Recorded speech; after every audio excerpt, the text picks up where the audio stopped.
Hi everyone, welcome back to the course. I hope that you're still here. I know it's been a really busy couple of weeks at many of your institutions, so thanks for sticking with us, and I hope that you found some time throughout the last couple of really busy weeks to do some reflection and think about your work.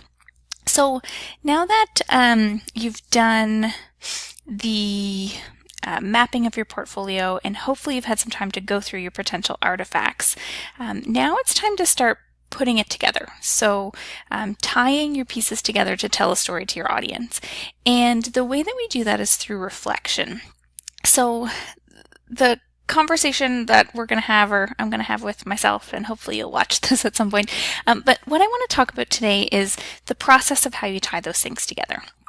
And I think probably the easiest way to conceptualize this is to think about what you want, the story you want your audience to know about you. So I like to give the example of, I have lots of potential artifacts in my mom's basement in one of those big Rubbermaid totes.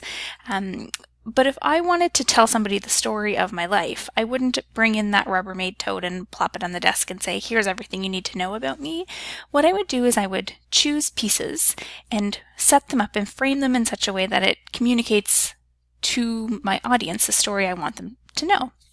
So I typically see ePortfolios designed and organized in two ways. The first is chronological.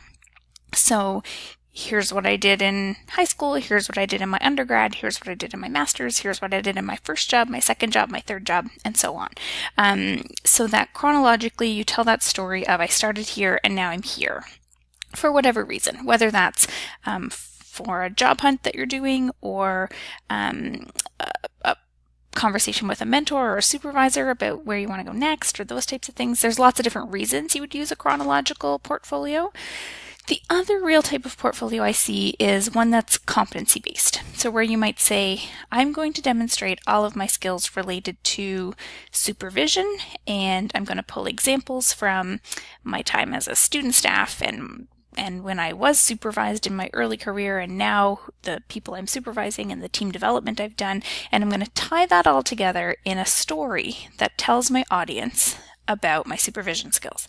And that's typically when we're talking about portfolios in a professional context, the one that makes the most sense to people. So I would say the majority of portfolios that I see from students and people that I work with, people really focus on telling the stories through a particular set of competencies.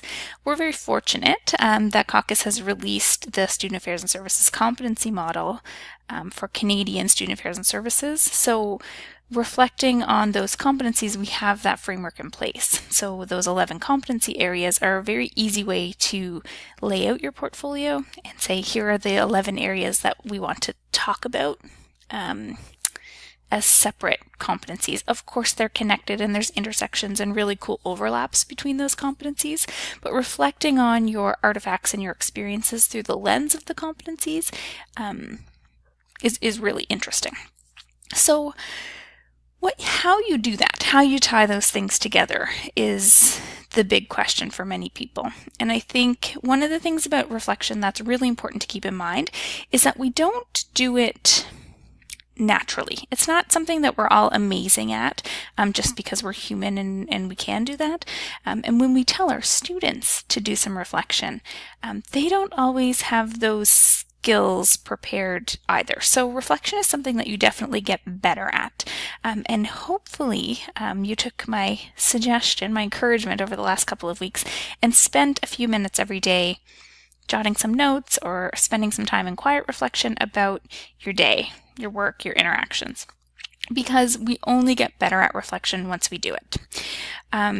So I'm going to lay out for you just really quickly, and I'll put a few more details in the discussion post this week, but just on a few different ways you might choose to reflect on your artifacts. The other thing I wanted to say before I get into that is the power that reflection has in your portfolio.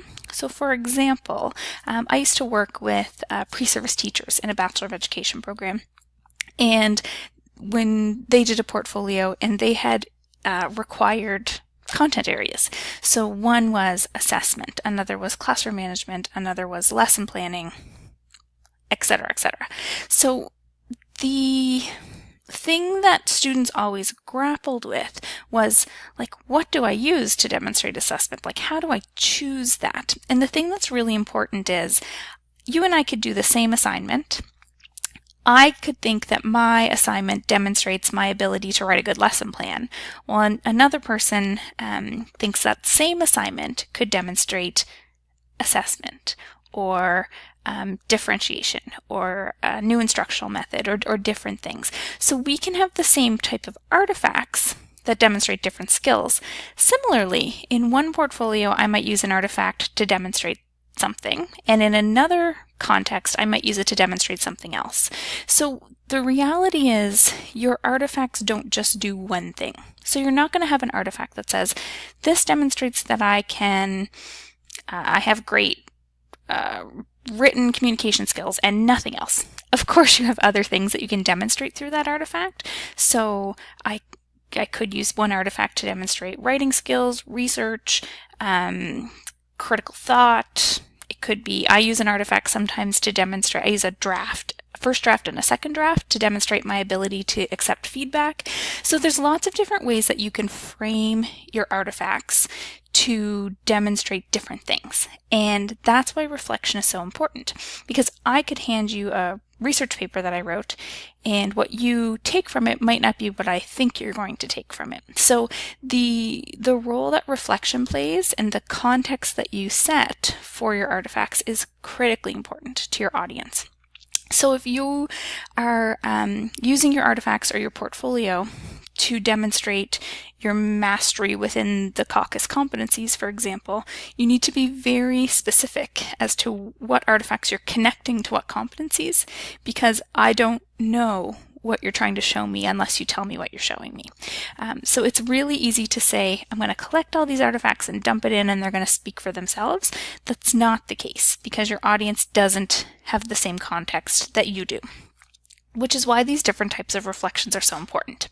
So the first reflection that people use most often is summative reflection, which is the reflection on an experience. So looking back at an experience.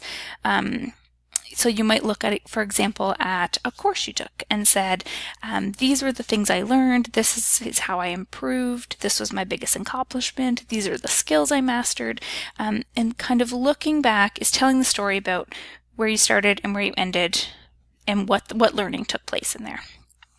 The next type of reflection you might want to consider is a process reflection, which is summative most of the time, but what the difference in a summative and a process reflection is, in a process reflection is you're looking more specifically at the steps. So what did you do? What steps did you take to get from point A to point B?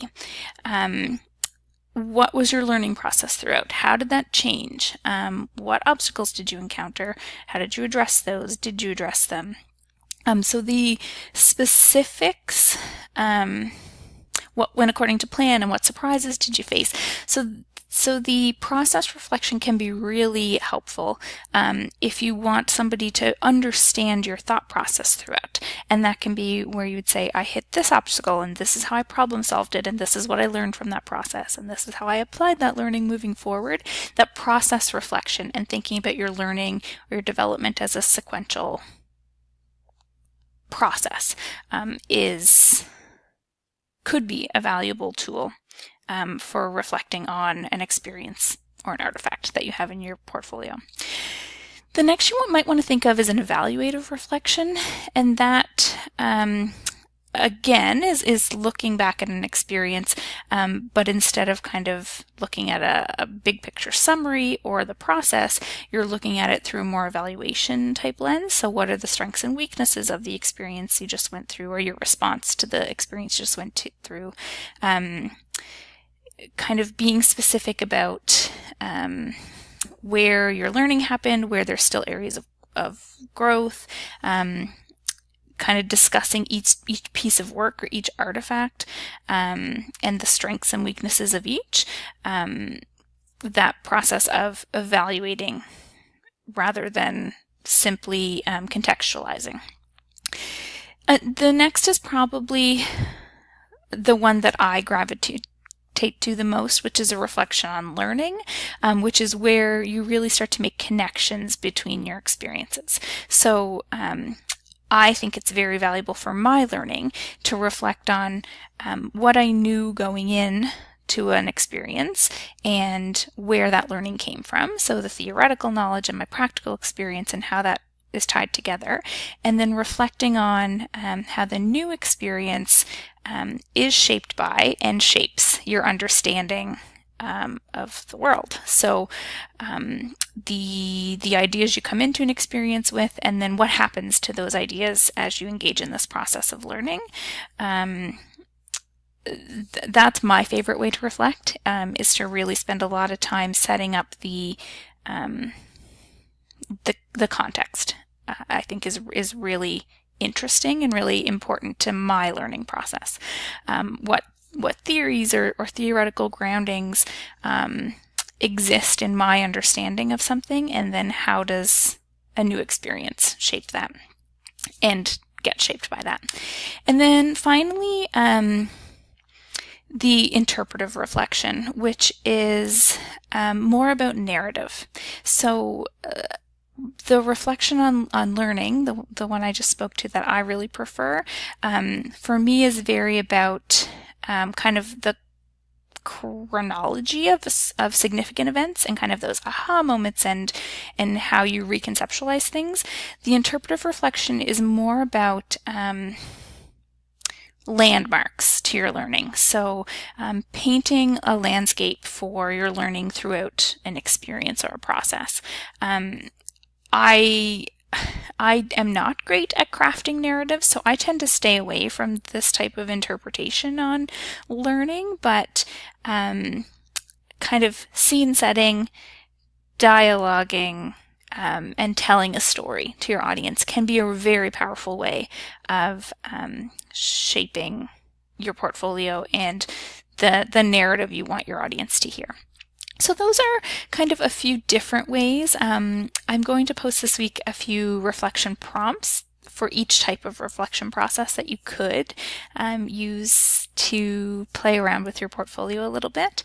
And then the other thing I would really like you to attempt is weaving in the competencies. So I'm going to post a few resources on the competencies, and I'd really like you to think about in what way, and it's okay if your portfolio is not shaped around the competencies, because the reality is some of you may not be doing portfolios that are connected to your work.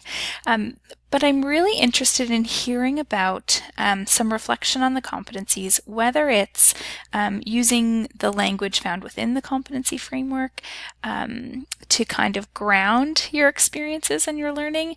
It could be actually having headings in your portfolios for each of the competencies, which may appeal to some of you and may not appeal to others.